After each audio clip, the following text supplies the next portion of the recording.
Hello everyone, मैं M के मल्होत्रा आप सभी को अपने यूट्यूब चैनल मल्होत्रा क्लासेज पे स्वागत करता हूं। दोस्तों, आज के इस वीडियो लेक्चर में हम देखेंगे सौर मंडल का पार्ट 2।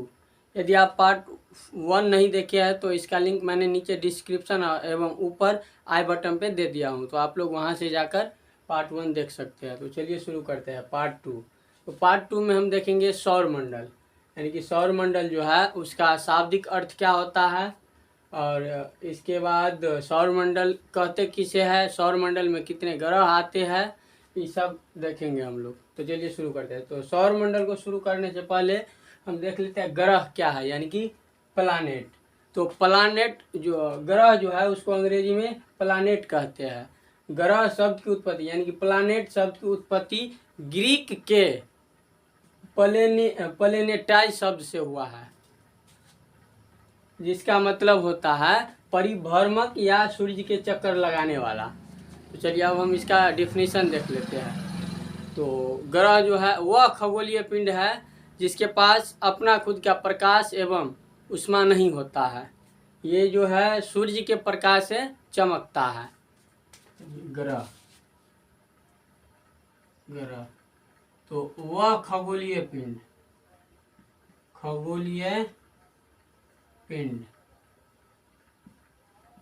जिसके पास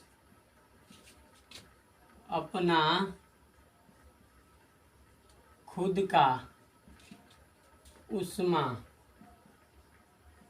एवं प्रकाश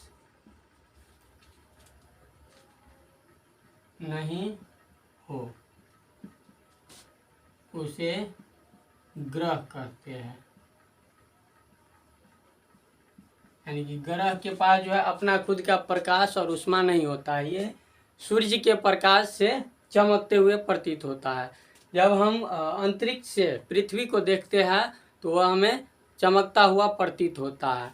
ऐसा इसलिए होता है क्योंकि सूर्य का जो प्रकाश है वो पृथ्वी पे पड़ता है और पृथ्वी उस प्रकाश को उत्सर्जित करता है, जिसके कारण अंतरिक्ष से हमें पृथ्वी चमकते हुए प्रतीत होता है। तो चलिए अब हम देखते हैं कि सौर मंडल क्या है।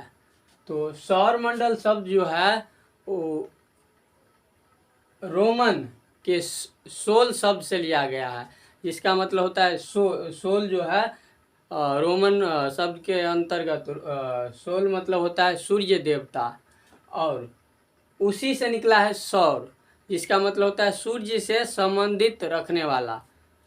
तो चलिए अब हम देख लेते हैं सौर मंडल का परिभाषा क्या है। तो सौर मंडल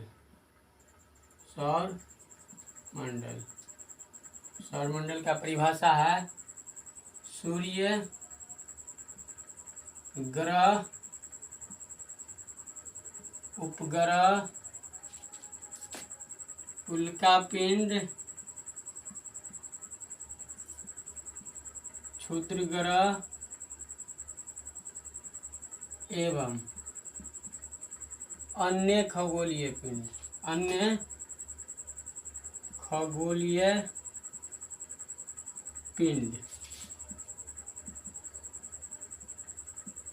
मिलकर सौर मंडल का निर्माण करता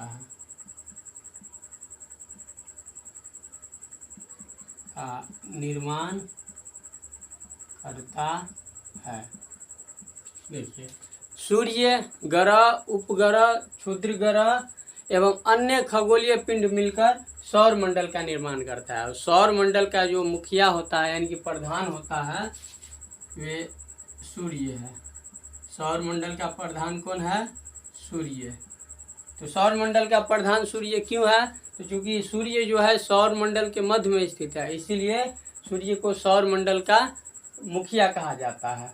और यह क्या है? तो सूर्य जो है एक तारा है। सूर्य क्या है? तो एक तारा है जो कि अत्यंत गर्म गैसों का बना होता है। चलिए अब हम देख लेते हैं कि पृथ्वी से सूर्य की दूरी कितना है। तो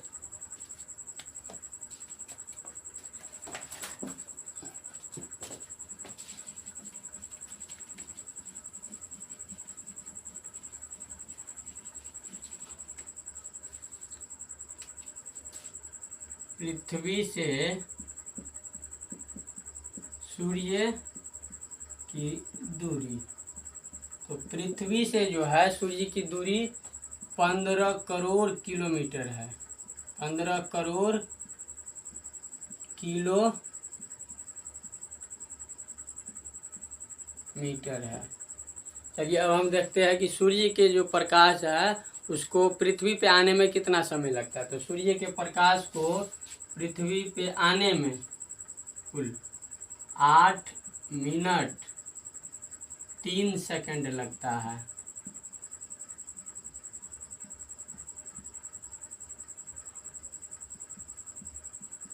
यानी कि सूर्य का जो प्रकाश है उसको पृथ्वी पे पहुंचने में 8 मिनट 3 सेकंड लगता है। चलिए अब हम देख लेते हैं कि सौर मंडल में कुल कितने ग्रह हैं। तो सौर मंडल में कुल 8 ग्रह है, जो कि इस प्रकार है। उसका नाम हम नीचे लिख दे रहे हैं, ठीक ना।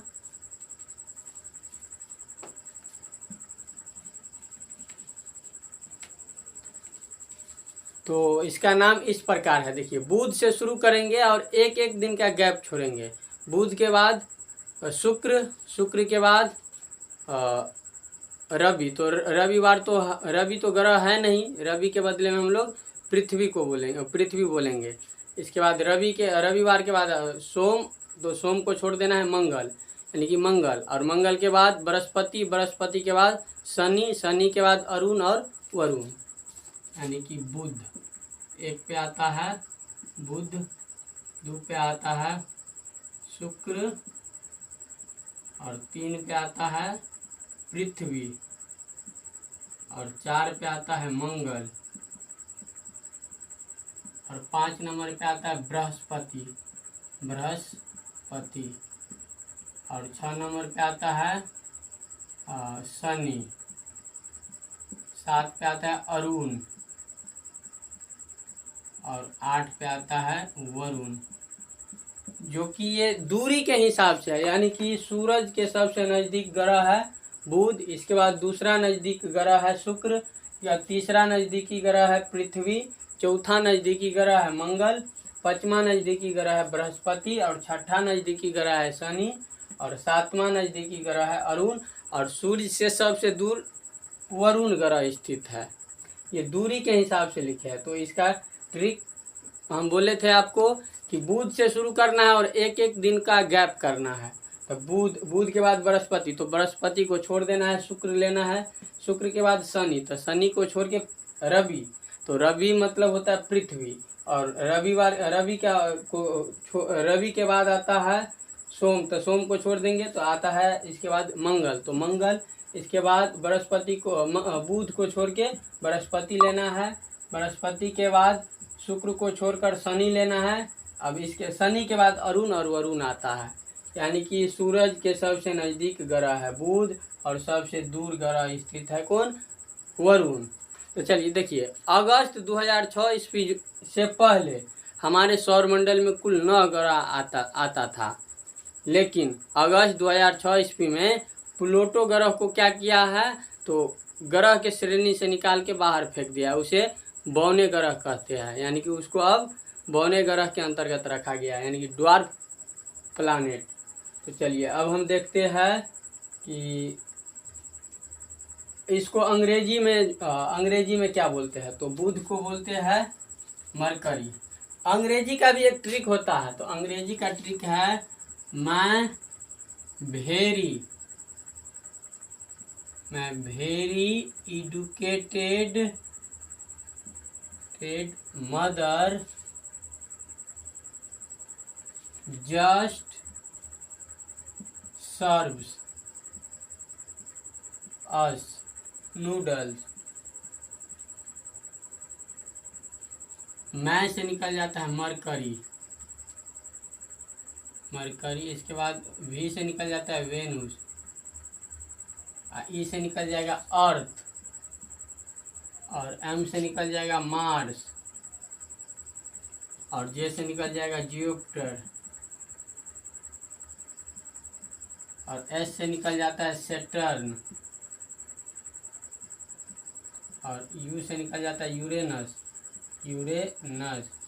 और एन से निकल जाता है नेपच्यून। तो ये अंग्रेजी का ट्रिक रहा। अंग्रेजी का ट्रिक है मैं वेरी एडुकेटेड मदर जस्ट सर्व अस नूडल्स, यानी कि मैं एम से निकल जाएगा मरकरी, वी से निकल जाएगा वेनुस, ई से निकल जाएगा अर्थ, एम से निकल जाएगा मार्स, जे से निकल जाएगा जुपिटर, एस से निकल जाएगा सेटर, यू से निकल जाएगा यूरेनस और एन से निकल जाएगा नेपच्यून। तो चलिए हम देख लेते हैं कि आंतरिक ग्रह क्या है और बाह्य ग्रह क्या है। तो आंतरिक ग्रह, जो ग्रह सूर्य के नज़दीक होता है उसे हम लोग आंतरिक ग्रह कहते हैं। तो चलिए देखते हैं आंतरिक ग्रह में कौन कौन से ग्रह आते हैं। तो आंतरिक ग्रह में आते हैं बुध, शुक्र, पृथ्वी और मंगल। ये चारों ग्रह को बोलते हैं आंतरिक ग्रह। क्या बोलते हैं? आंतरिक ग्रह। और ये जो बना होता है ये कठोर चट्टान का बना होता है, कठोर चट्टानों का बना होता है। एक बार फिर देखिए, जो ग्रह सूर्य के नज़दीक स्थित होता है उसे हम लोग आंतरिक ग्रह कहते हैं। इसके अंतर्गत आते हैं बुध, शुक्र, पृथ्वी और मंगल। ये आंतरिक ग्रह जो है वो कठोर चट्टानों का बना होता है। चलिए अब हम देख लेते हैं बाह्य ग्रह। तो जो ग्रह सूर्य के दूर स्थित हो उसे हम लोग बाह्य ग्रह कहते हैं। तो बाह्य ग्रह में बृहस्पति, शनि, अरुण और वरुण आते हैं, यानी कि इस चारों ग्रह को हम लोग बाह्य ग्रह कहते हैं या बाहरी ग्रह, ठीक ना। ये जो है गर्म गैसों का बना होता है, गर्म गैस एवं तरल पदार्थों का बना होता है, तरल पदार्थों का बना होता है, बना होता है। बाह्य ग्रह जो है वे गर्म गैस एवं तरल पदार्थों का बना होता है और इसके अंतर्गत बृहस्पति, शनि, अरुण और वरुण आता है। क्योंकि ये ग्रह जो है सूर्य के काफ़ी दूर होता है, इसलिए इस ग्रह को हम लोग बाह्य ग्रह कहते हैं। और ये जो ग्रह है, ये चारों ग्रह बुध, शुक्र, पृथ्वी और मंगल सूर्य के काफ़ी नज़दीक होता है, इसीलिए इसे आंतरिक ग्रह कहा जाता है। तो चलिए दोस्तों, इस वीडियो में बस इतना ही। मिलते हैं किसी दूसरे वीडियो में, तब तक के लिए गुड बाय।